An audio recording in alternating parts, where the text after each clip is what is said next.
Hey.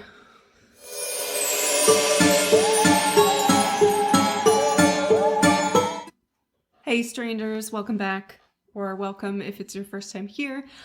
I'm Kayla. This is my channel where I talk about all things horror. Today I am reviewing a couple more books that I read recently, so let's just get right into it, I guess. So, Gone to See the Riverman was published in 2020. It was one of the first extreme horror books that I was really interested in reading. The concept really kind of hooked me. And that's why I chose it as my first foray into that subgenre. And I'm going to give you trigger warnings, but I want to be very specific. I wasn't last video, but trigger warnings can sometimes be spoilers. So even though I'm trying not to spoil the endings of these books, be aware that I'm trying to save you from any potential upset in reading a book. I may also be spoiling it a little bit for you because that's how books have been spoiled for me in the past. It's like I'm always waiting for that, like, wait, there hasn't been any cannibalism yet. When is it coming? Here comes Luna. She's gotta be a part of this. What do you want to say? You want to talk about the books you read? What books did you read? Tell everyone. Don't touch me. So the trigger warnings for Gone to See the Riverman would be sexual assault and abuse, incest, unaliving of the self, violence and gore, eating disorders, ableism, but not on the part of Christopher Triana, in my opinion anyways. Racial slurs and maybe, I don't know if this is a trigger warning, but it does kind of delve into the world of hell and these satanic concepts, and I can't imagine that being a trigger for someone, but I realize that's not everybody's cup of tea, or if you have religious trauma, that might be something that you want to avoid. So just be aware of that. So Gone to See the Riverman follows Laurie, a 40-something with an obsession with serial killer Edmund Cox, whose body count is in the double digits. For some reason, I pictured him looking like Otis Toole.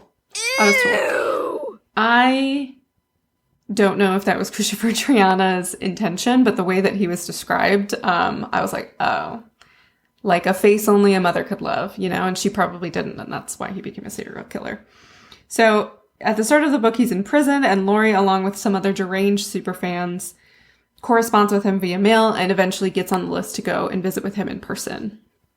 There is a whole psychological study that could be done on people who fall in love with serial killers or just want attention from serial killers or just other bad people, right? Like when Ted Bundy was on trial representing himself like the dumbass he was, women were throwing themselves at him and proposing marriage and wanting conjugal visits and stuff like that.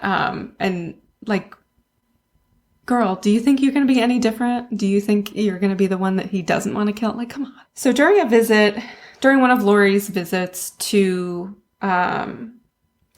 Edmund, he asks her to do him a favor, return to his hometown and visit the Riverman. And in the ultimate pick-me-girl move, Laurie reluctantly goes and reluctantly brings along her sister, Abby, who is both physically and cognitively disabled.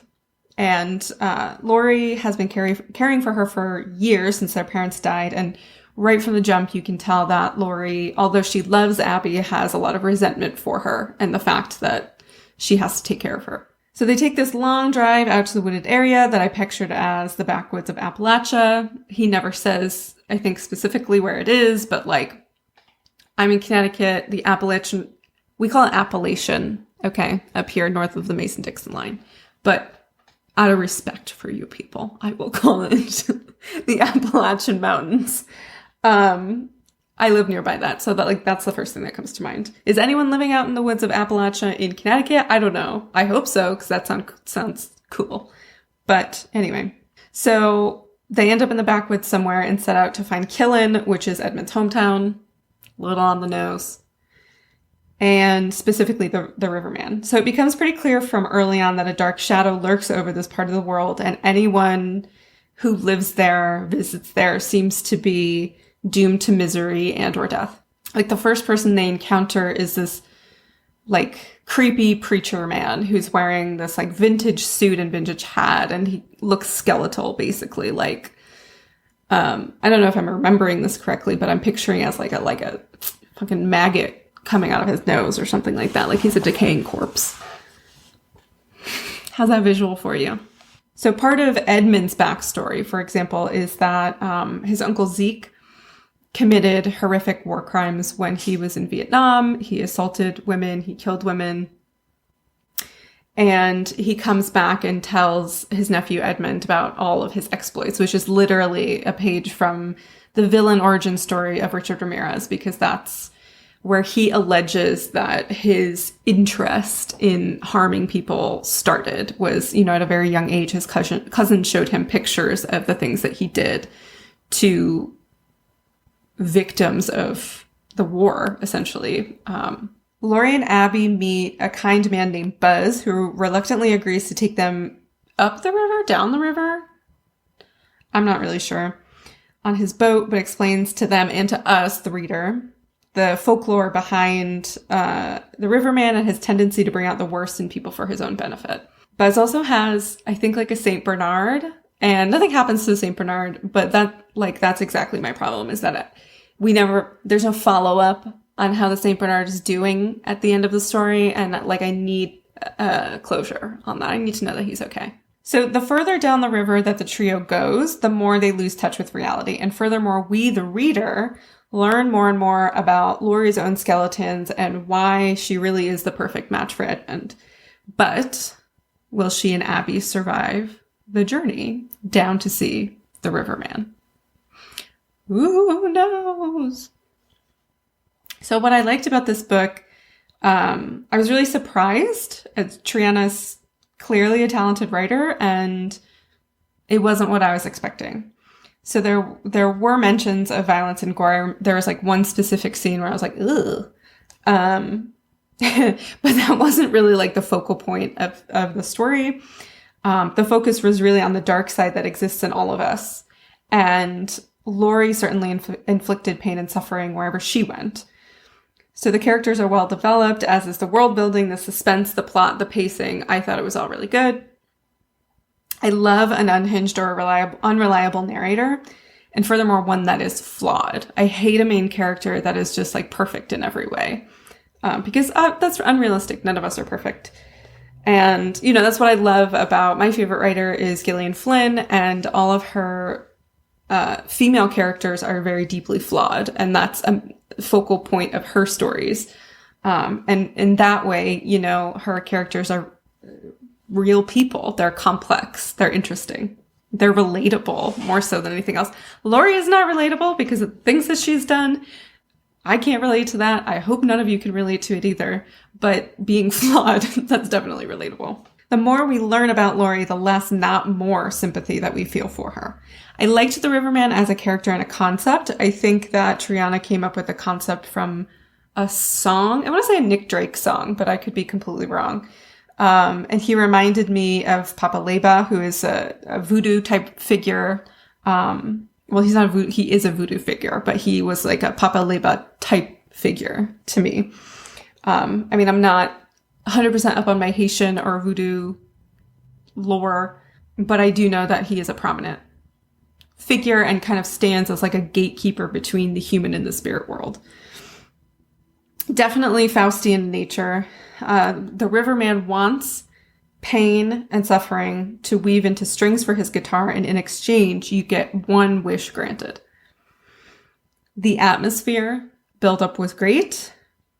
Taylor Swift's folklore meets House of a Thousand Corpses. What I didn't like, not much, but this is less about the book itself and more about my own personal tastes. So it got kind of into supernatural territory, into like all these magical things were happening. Not like magic like Harry Potter, but like the river turns into blood, for example. And that's not scary to me. It's not compelling to me. But I also, if I were writing this, I'm not really sure how else I would have handled, this lore and this meeting of this figure. It's not real. It's supernatural. So I don't know that I could have done better, is I guess what I'm saying. And it didn't take away from the story. It was just kind of like, okay, red means scary. We get it. We get it. Overall, this book is a 4 out of 5 for me, and I'm definitely looking forward to reading more of Triana's work. And the sequel to this book, Along the River of Flesh, which I believe just came out either this month or last month. And from his bio, I think I read that Christopher Triana lives in Connecticut. So hit a girl up. Let's be friends. Let's go get coffee and talk about horror. So the next book I'm going to review is Brother by Anya Alborn. This was published in 2015 and was inspired by the 2012 film Chained, which I read that somewhere. I can't remember. I think in her foreword, she wrote about it. And I watched the movie and like, it was fine. It wasn't like the best movie I've ever seen. It certainly wasn't the worst movie I've ever seen. It was just fine. Horror, thriller mixed together. Something maybe like a psychological horror, I would call it. I think Vincent D'Onofrio's in it, and he's a really good villain. So the trigger warnings for this would be cannibalism, violence, sexual assault, child abuse, and maybe incest. So Brother follows the story of another backwoods Texas chainsaw-esque family living in the Appalachian Mountains.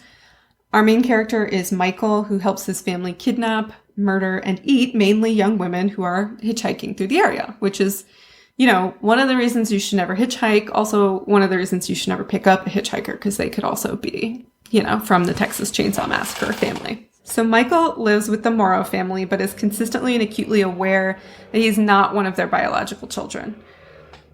Rather, the family lore is that he was found wandering around in the woods, and the family took him in out of the kindness of their hearts. Because, you know, those cannibal families are just so kind. Mama Claudine is cold and unloving. Dad Wade is a worn-out Vietnam vet. Older brother Ray, who prefers to be called Rebel like the edgelord he is. Only Michael obeys. Everybody else calls him Ray. Michael calls him Reb. Is sociopathic. And Sister Misty Dawn loves her records and seems as though she would fit right in with the starry-eyed hippies at Woodstock. She seems almost like Misty Day from Coven, the Coven season of American Horror Story. So the oldest sister, I think her name's Lorelei, long ago went to live with Claudine's parents, her grandparents, in another state. So this is a story of generational trauma and Michael's desperate need to find belonging so badly that he's willing to sacrifice his own identity to do so. He acts as Reb's little puppy and acquiesces to all of his wishes, even when the rest of the family tells Reb to pipe down. Because he tries to, Reb himself, I think, wants to get out of the situation, but doesn't see an escape route. So he does his best to rebel against his family, and his family knows that he needs them to survive. So they're just like sure, Jan. Like the same way probably that my parents treated me when I was a rebel without a cause teenager. Like, okay, Kayla. Everything changes, as it always does, when Michael meets the goth girl of his dreams, Alice. Because of course her name is Alice. Named so likely because she shows Michael another world is possible. He begins to dream out of getting out of the small town of Dahlia and making his way around the world, far away from the violence and trauma of his current world. However, Michael, for the first time in his life, found something in the world that he wants to protect. Can he keep Alice safe from the clutches of his family? Because having a girlfriend and having a family that murders young women is kind of counterintuitive, you know? This is Clover. She came up to talk about this book too.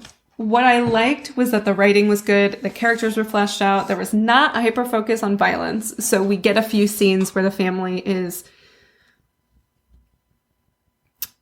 preparing their next meal, and Michael's job is to clean the carcasses, which he's essentially like become desensitized to at this point, and it shows. So he is kind of just like going through the motions every time that he has to do his like job in the family. This was a coming of age story that happens in like the late 70s, early 80s. And I think Alborn had a lot of fun with all of the pop culture references at the time. You know, they tell Michael that he looks like Jim Morrison, and the Alice and her friend who is seeing Reb work in a record store. So they talk about all of the bands that are popular at the time, and they Alice makes fun of him for talking about the 8-tracks, and she's like, "Oh, you still listen to 8-tracks?" or something like that, which is cute. Michael is truly a tragic character living in the moralistic gray area. So he's complicit in what his family does, but does he really have a choice? If you live in the middle of nowhere, Appalachia, can you really up and leave? Do you even know what the world looks like outside of the podunk town that you live in? What I didn't like was that it was just fine. I think it lacked action until maybe the last 20 pages of the book, which, I had to know what was going to happen because it was past my bedtime and I stayed up too late to finish that book. But the ending felt very lackluster. I guessed the twist about a third of the way through, and I think Alborn kind of shot herself in the foot by giving us a really heavy-handed hint at the twist in the story. Reb was annoying as hell, but I can't really take points away for that because, we're not supposed to like him. That's kind of the point.